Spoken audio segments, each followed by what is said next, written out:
Bismillahirrahmanirrahim. Assalamualaikum warahmatullahi wabarakatuh. Bagaimana kabar anak-anak Pardi semuanya? Semoga kita diberi kesehatan oleh Allah, dan kita berdoa kepada Allah semoga pandemi COVID-19 ini cepat berlalu, dan mudah-mudahan bulan Januari 2021 kita akan kembali ke sekolah. Amin, amin ya rabbal alamin. Pembelajaran kita kali ini adalah terkait dengan bab 8, yaitunya tentang zakat, infak dan sedekah. Motonya adalah pengen berinfak, mulai saja, nanti akan merasakan manfaatnya.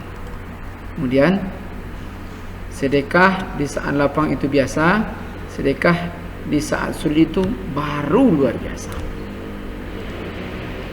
Anak-anak Pardi semuanya, untuk indikator pembelajaran kita hari ini adalah pertama, menjelaskan pengertian zakat, infak dan sedekah. Kedua, menyebutkan ketentuan zakat, infak dan sedekah. Yang ketiga, menyebutkan mustahik zakat, infak dan sedekah. Keempat, menyebutkan waktu berzakat, berinfak dan bersedekah. Kemudian menjelaskan manfaat dan hikmah zakat, infak dan sedekah. Kemudian yang terakhir, mempraktikkan zakat, infak dan sedekah. Karena begitu banyaknya indikator yang mesti anda ketahui, maka pada pertemuan kali ini Pak Ardi batasi kepada zakat saja. Apa yang akan kita pelajari tentang zakat ini? Pertama, pengertian zakat, ayat-ayat tentang zakat, ketentuan-ketentuan zakat, mustahik zakat, dan waktu mengeluarkan zakat. Selanjutnya kita akan jelaskan pengertian zakat. Zakat secara bahasa artinya mensucikan atau membersihkan. Berasal dari bahasa Arab yang bermakna suci. Asal katanya zaki. Kalau zakat berarti mensucikan. Menurut istilah agama, mengeluarkan sebagian harta kepada yang berhak menerimanya. Dalam hal ini disebut mustahik dengan syarat-syarat tertentu. Tujuannya adalah untuk mensucikan harta dan jiwa. Berikutnya ketentuan zakat fitrah dan mal. Zakat itu terbagi kepada dua. Pertama, zakat fitrah atau disebut dengan zakat jiwa. Zakat fitrah ini biasanya kita keluarkan taat bulan Ramadan atau setelah bulan Ramadan, sebelum kita mengerjakan sholat Idul Fitri pada setiap tahun bulan Syawal. Kewajiban tentang mengeluarkan zakat fitrah ini terdapat di dalam surat Al-A'la ayat 14 dan 15 yang berbunyi, qad aflaha man tazakka wa zakaras marabbihi fasalla. Sungguh beruntunglah orang-orang yang mensucikan dirinya, tazakka, wa zakaras marabbihi fasalla, dan menyebut dan berzikir menyebut Tuhannya dan dia salat. Kemudian tentang zakat mal atau zakat harta, itu kewajiban mengeluarkan zakat harta ini apabila zakat harta tersebut sudah sampai senisab atau haul, sudah sampai batas jumlah yang wajib dizakatkan. Kemudian haul itu sudah lama waktunya kita miliki. Dasarnya adalah di dalam surah At-Taubah ayat 103 yang berbunyi, khuz min amwalihim sadaqatan tutahhiruhum wa tuzakkihim biha wa shalla alaihim inna sholataka sakanul lahum wallahu sami'un alim. Ayat tentang perintah untuk mengeluarkan zakat. Kewajiban zakat bagi orang yang memiliki harta benda yang sudah sampai haul dan senisab bukan hanya kesadaran untuk mengeluarkan zakat, tetapi kalau ada yang tidak sadar untuk mengeluarkan zakat, maka wajib diambil atau ditagih oleh amil zakat. Nah, dasar inilah, ayat inilah yang menjadi dasar untuk amil zakat supaya mengambil atau menagih zakat harta bagi para orang-orang kaya yang telah memiliki harta dan sampai sinisab dan haul. Perintahnya itu adalah khuz min amwalihim, ambillah dari harta-harta mereka, shadaqatan, berupa sedekah, dalam hal ini mungkin zakat. Tujuan adalah tutahhirum, yang mensucikan, membersihkan mereka, wa tuzakkihim, dan mensucikan mereka. Pertama, ketentuan zakat fitrah.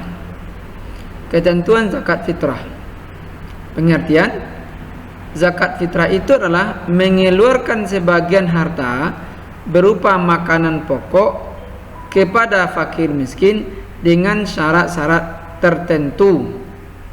Dalam istilah agama, zakat fitrah itu adalah mengeluarkan sebagian harta kepada yang berhak menerimanya, dalam hal ini mustahik, dengan syarat-syarat tertentu. Tujuannya adalah untuk mensucikan harta dan jiwa. Pertama, syarat zakat fitrah. 1. Orang yang mengeluarkan zakat fitrah itu dia harus beragama Islam. Kalau dia tidak beragama Islam, berarti dia tidak memenuhi syarat untuk dikeluarkan zakat fitrah. Atau kalaupun dia juga mengeluarkan zakat fitrah karena dia tidak beragama Islam, maka zakat tadi tidak ada artinya untuk dia. Kemudian yang kedua, dia harus memiliki kelebihan makanan. Yang ketiga, hidup sewaktu terbenam matahari pada akhir bulan Ramadan. Ini artinya bagi anak-anak yang baru lahir atau orang yang sudah meninggal, jika dia lahir di bulan Ramadan, maka walaupun tidak dari awal Ramadan dia lahir atau pertengahan bulan Ramadan, maka dia hidup di malam 1 Syawal, maka wajib dikeluarkan zakat fitrah untuk dirinya. Kemudian syarat yang sangat penting sekali adalah dia harus memiliki kelebihan makanan. Rukun zakat fitrah itu pertama, berniat dengan ikhlas. Segala sesuatu yang dilakukan harus niat dengan ikhlas. Niat karena Allah, bukan karena ingin dilihat orang lain atau terlihat jadi orang kaya, atau ingin hanya sekedar melepaskan tanggung jawab di akhir bulan Ramadan. Betul-betul niat karena Allah Subhanahu wa taala. Yang kedua, harus ada muzaki. Apa itu muzaki? Orang yang berzakat. Jika tidak ada orang yang berzakat, apa yang mau dizakatkan? Yang ketiga, harus ada mustahik. Mustahik itu adalah orang yang berhak menerima zakat, berupa fakir miskin. Yang ketiga, harus ada barang atau makanan pokok yang wajib dikeluarkan. Barang dan atau makanan pokok ini maksudnya adalah boleh, ulama zaman sekarang membolehkan mengeluarkan zakat fitrah itu berupa uang, karena uang digunakan oleh fakir miskin untuk membeli kebutuhan hidupnya di 1 Syawal. Tapi Nabi mensyaratkan betul-betul bayarlah zakat fitrah itu berupa makanan pokok. Kemudian zakat fitrah itu banyaknya adalah, pertama, zakat fitrah itu berupa makanan pokok, ketentuannya 1 sak, 1 sukat dari gandum, kurma, beras. Ukuran 1 sak itu adalah bila disetarakan dengan kilo, maka 2,6 kilo. Kalau disetarakan dengan gantang atau sukatan atau liter orang Indonesia, maka ukurannya adalah 3,5 liter. Selanjutnya adalah mustahik zakat fitrah. Mustahik zakat fitrah adalah orang yang berhak menerima zakat fitrah. Jadi orang zakat fitrah itu tidak sembarang saja diberikan. Untuk zakat fitrah, khusus untuk zakat fitrah, mustahiknya adalah golongan fakir miskin, tidak boleh diberikan kepada yang lain. Waktu mengeluarkan zakat fitrah, Pertama, waktu yang diperbolehkan. Waktu yang diperbolehkan di sini kita keluarkan zakat fitrah itu sejak dari 1 Ramadan sampai 30 Ramadan. Yang kedua, waktu yang wajib. Waktu yang wajib itu kita keluarkan zakat fitrah setelah maghrib di bulan Ramadan sampai sholat subuh pagi hari 1 Syawal. Kemudian waktu yang paling utama atau waktu yang terbaik kita mengeluarkan zakat fitrah adalah ketika setelah sholat subuh menjelang sholat Idul Fitri. Berikutnya ketentuan zakat mal atau zakat harta. Pertama, pengertian. Mengeluarkan sebagian harta kepada yang berhak menerimanya untuk mensucikan harta benda dengan syarat-syarat tertentu. Kemudian syarat wajib zakat mal pertama, dia harus beragama Islam. Sebagaimana zakat fitrah tadi, bahwa orang yang tidak beragama Islam tidak wajib dia mengeluarkan zakat.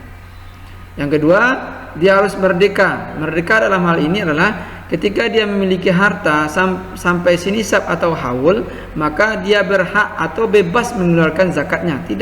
Tidak karena orang tua, tidak karena tekanan pihak lain. Dia harus merdeka. Ketika dia mengeluarkan zakat atau tidak mengeluarkan zakat tergantung kepada dirinya. Kemudian harta yang dimiliki itu harus milik sendiri, tidak boleh milik orang lain. Yang keempat, mencapai 1 nisab. 1 nisab ini adalah batas jumlah zakat harta yang harus dimiliki. Kemudian mencapai 1 tahun atau haul, batas waktu memiliki harta tersebut. Kemudian harta yang wajib dizakatkan. Apa saja yang wajib dizakatkan? Pertama, emas, perak, uang, barang-barang berharga, harta perniagaan, barang tambang, dan rikas. Barang tambang ini termasuk bahan tambang seperti besi, timah, dan rikas. Rikas itu barang temuan. Yang kelima, hasil pertanian, hasil bumi, hasil perkebunan. Yang keenam, binatang ternak. Binatang ternak di sini kambing, kerbau, sapi, onta. Berikutnya adalah inilah ketentuan-ketentuan zakat harta. Pertama, di sini ada nama harta benda yang wajib kita zakatkan, kemudian berapa nisabnya, berapa zakatnya, dan berapa persennya. Kita perhatikan baik-baik. Emas apabila telah dimiliki selama 1 tahun dan jumlah maksimal 85 gram. Kalau Anda semuanya sudah memiliki emas 85 gram jumlah semuanya, maka wajib Anda mengeluarkan zakatnya. Berapa zakatnya?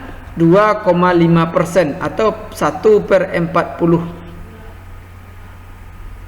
Kemudian perak itu nisabnya, jumlah maksimal yang harus dimiliki wajib kita keluarkan zakatnya apabila perak itu sudah mencapai 500 gram. Zakatnya 2,5% atau 1/40. Kemudian uang atau benda berharga lainnya dinisabkan ke emas. Kalau uang Anda semuanya sudah mencapai 1 miliar, Pak dikira 1 miliar itu sudah sampai 1 nisab karena dinisabkan ke emas. Kalau 85 gram, 1 gram itu emas sekarang 1.800.000 kali 85 gram emas, maka ketemulah jumlahnya sekian. Maka kalau uang Anda sudah melebihi daripada jumlah penjualan emas harga sekarang dengan 85 gram emas, maka wajib Anda keluarkan zakatnya. Nisabnya itu ke emas. Berapa zakatnya? 2,5% atau 1/40. Kemudian harta perniagaan dinisabkan lagi ke emas. Nah, seperti Ananda semuanya berjual mobil, berjual alat-alat elektronik, handphone, laptop, barang-barang perniagaan, barang-barang yang diperdagangkan, maka dinasabkan kepada emas. Berapa dikeluarkan zakatnya? Berapa emas? 2,5% atau 1/40.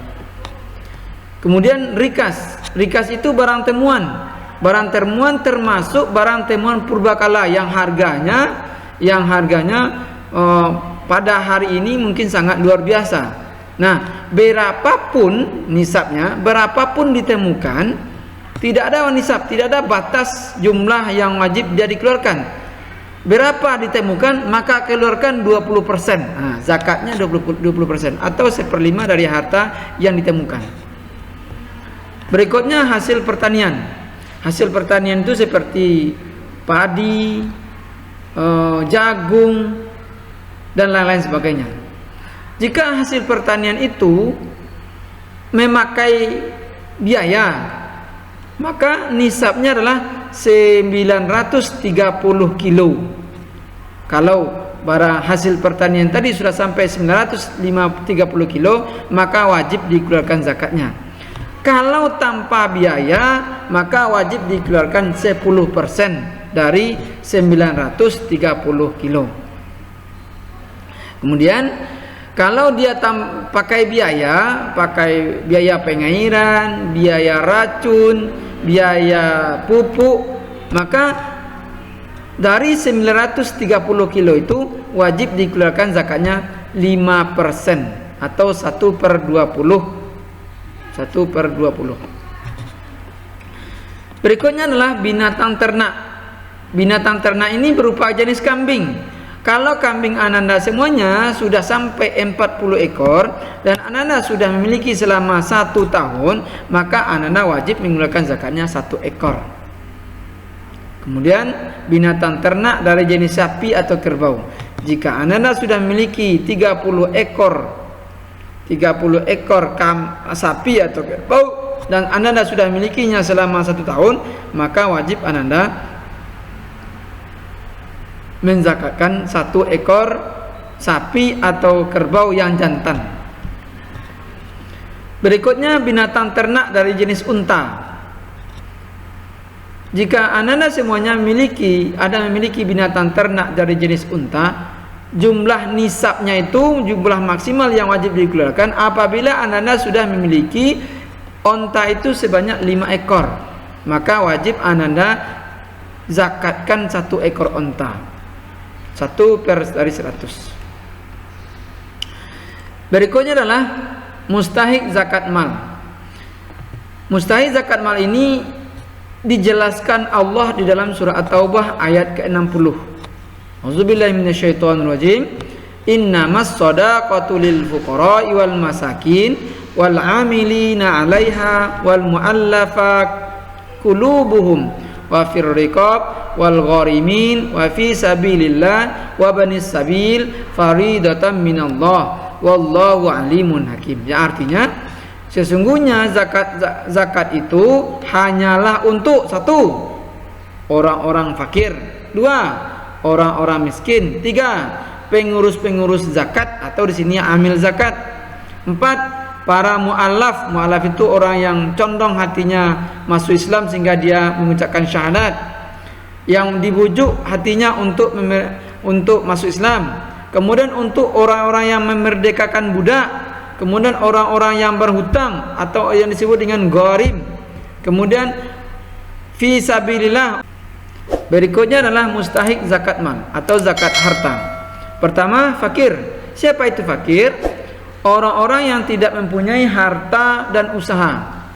Di dalam hidupnya dia memiliki tanggungan, memiliki keluarga, memiliki anak, tetapi dia tidak memiliki usaha, sehingga setiap harinya berkemungkinan dia minta bantu sama orang lain karena kebutuhan hidupnya, maka dia tergolong kepada fakir. Orang-orang seperti ini seperti orang-orang tua, orang-orang sudah lanjut usia sehingga dia tidak lagi kuat bekerja, atau orang-orang yang dalam pengangguran. Yang berikutnya adalah miskin. Siapa miskin? Orang yang mempunyai harta dan usaha tapi tidak mencukupi kebutuhan hidupnya. Nah, seperti ini orang yang memiliki tanggungan. Misalnya dia seseorang yang memiliki anak dan istri, penghasilannya 1 juta, sementara pengeluarannya lebih dari 1 juta dalam 1 bulan, maka dia dikategorikan orang miskin. Kemudian amil. Siapa itu amil? Orang yang bertugas mengelola zakat. Nah, seperti yang Allah jelaskan dalam surat Taubah tadi, perintah Allah untuk mengambil zakat harta bagi orang yang telah memiliki kelebihan harta, maka mereka mengelola zakat itu. Dalam arti kata, mereka adalah petugas zakat, mengambil dan mendistribusikan kepada mustahik. Nah, orang-orang itu berhak dia mendapatkan zakat mal. Yang berikutnya adalah mu'allaf. Mu'allaf itulah orang yang baru masuk Islam dan kondisi imannya belum kuat.